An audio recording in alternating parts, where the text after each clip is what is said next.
Well, happening right now, staff and patients at Susan G Komen in Oregon and Southwest Washington are beginning to prepare for a big transition. Both locations will be dissolved in 2 months. This comes as Susan G Komen announced it would consolidate the entire affiliate network into what they are calling One Komen. Andrew Asato is the CEO of Susan G Komen in Oregon and Southwest Washington. He joins us live with more this morning. Good morning, Andrew. Good to see you. Good morning to both of you, and thank you for having me. Absolutely. So why this change on a national scale to One Komen? It's a great question. Certainly the pandemic, almost a year in its making here in the United States, has taken its toll across the country, certainly affected many organizations, including Komen. And that is why in April of 2020, the national organization made a decision to consolidate the entire affiliate network into One Komen to provide greater efficiency and effectiveness in its mission delivery in all 50 states. And so that has had an impact on all of the affiliates. We are certainly not an exception. We were in what we call the second phase of this transition that likely wouldn't finish until the summer.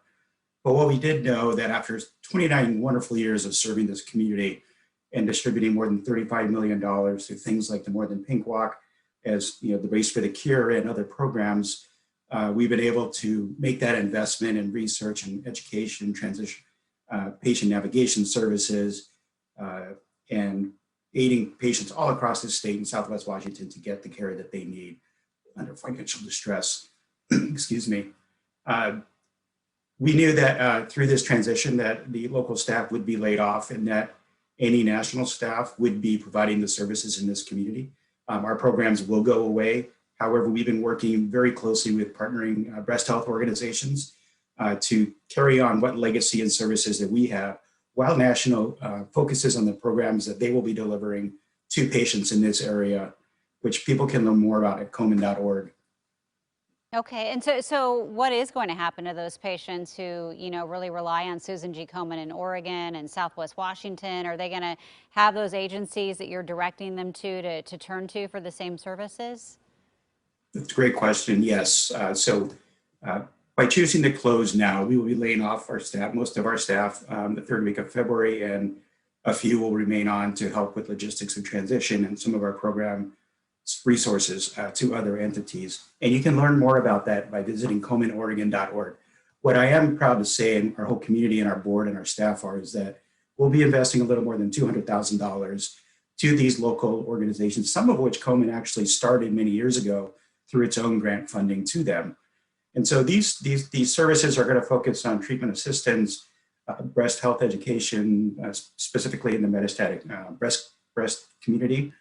It will help with communities of color and equity with the Latino and the African American community, programs of which, as you know, we have been heavily invested in, and we are absolutely committed to making sure that work continues while national delivers its programs across the country. So any money raised after March 31 will be raised by the national organization and directed to national programs, again, of which local patients can access. It will just be different than what our community has come to know. And we've been talking with our partners, close partners, for the past 3 weeks, and they've been the outpouring of support has been incredible. I know this has been a very difficult time, certainly a difficult transition for all of us at Komen who care deeply about the work we do.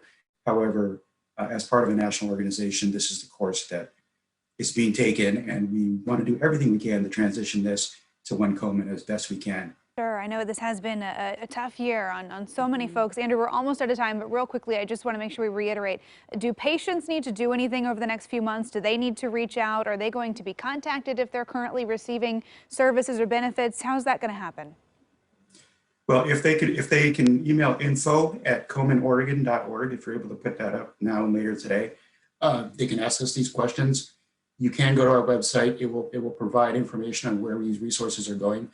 Many of our patients are being served by these organizations, and they partner with us, and so they already access them. We're just providing more resources to them so that they can continue on in the absence of Komen's programs. CEO of Susan G Komen in Oregon and Southwest Washington, Andrew Asato, thanks for joining us and telling us what patients can expect, and best of luck to you all as well. Thank you. Take care.